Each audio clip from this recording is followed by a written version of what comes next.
Hey everyone, and welcome to Dorks Like Us, Foxhounder N313 here. Today I'm going to talk about the rumored Switch Pro and Switch Mini. We'll start with the Switch Mini. I think this one is the most likely to happen. Personally, I'm all for it. I love the Switch, but it isn't the most portable handheld device in the world. I tend to prefer my portable systems be pocket-sized. I suppose you could detach the Joy-Cons and fit the Switch tablet into your pocket, but it would be a stretch, literally. Obviously, you can just buy a carrying case, which I have, but again, I prefer something I can just throw into my pocket. Now, there is no guarantee a Switch Mini would be that small, but I think the Mini, if it happens, is Nintendo's attempt to get more children to buy into the Switch brand. They'll want to make it smaller, like the 3DS, and cheaper. The rumors circulating around the Mini suggest that the system will come without a dock and like any kind of TV support. While I do think a Switch Mini will come dockless, I don't think it will lack that functionality. I think Nintendo will make a special dock that you can buy separately to work with the Mini. This way they can keep the base price low, but also keep the flexibility of the system intact for those that want it. I use my Switch primarily as a home console, at least as of late, so I would definitely want them to keep a dock option for the system. I suppose I could just use my original Switch exclusively for TV play and the Mini for portable play, but at that point I'm alternating between two devices, which in some ways defeats the point of the Switch. Now let's move on to the Switch Pro. This one I'm less sure about. Personally, I don't see the point. Many have suggested that a more powerful device will lead to more third-party games. It would certainly make porting games easier for more graphically intense games, but I don't think it will necessarily lead to more third-party games coming to the system. The biggest hurdle for third-party games coming to Switch is the low storage capacity, both on the physical game cards and on the internal memory. An issue many third-party games have had so far is not having their full games on the game cards, requiring a sizable download for the rest.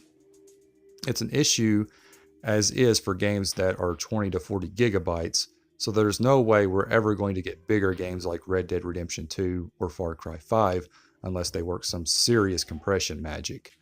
I don't see this problem going away for a Switch Pro. Increasing the memory to where it really needs to be, like 1 terabyte, would raise the cost of the system. And that's not taking into account the cost that the more powerful hardware will bring to the table. Remember, the Switch can't use hard drives unless they somehow make them compatible with the new system, but that likely would only work for TV play. The kind of storage the Switch uses is akin to SD technology, which I think is called flash memory, which costs much more and is why the base system only has 32 gigabytes.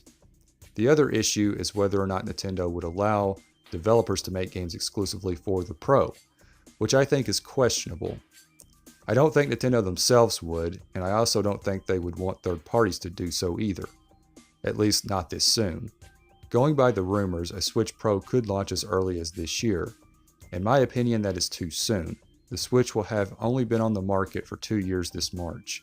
These mid-generation console upgrades, and I'm talking about systems like the PS4 Pro, Xbox One, and even the new 3DS, tend to come 3 to 5 years after the launch of the original models.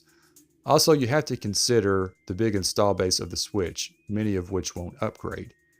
Now sure, Nintendo could break from tradition, but would that be wise? This isn't like the Switch Mini where it's just a different form factor. This is an upgraded unit that could maybe, and I can't stress that enough, maybe have its own library. I think a lot of people will feel screwed over by something like that. This isn't the smartphone market. I don't think gamers are on board for that kind of a release model. But hey, maybe I'm wrong. I'm certainly not against the Switch Pro, and if it could lead to more third-party games, I'd be all for it. But at the end of the day, I think it would only help with porting games that are already being planned for the Switch.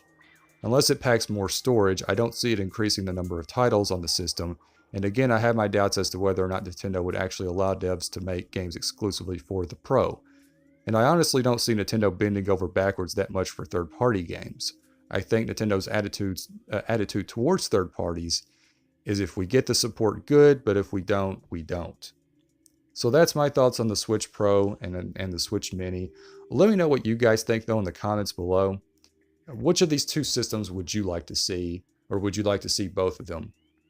And how small would you want a Switch Mini to be, and how powerful would you want a Switch Pro to be? And do you think a Switch Pro would lead to more third-party support? Obviously, I'm not a developer. I can only speculate, but just looking at it from what we know and from what I see personally, I don't see a more powerful device making that much difference in terms of increasing the number of third-party games coming to the Switch. But again, I reserve the right to be wrong, and I'm sure people much smarter than me will come into the comments and tell me so.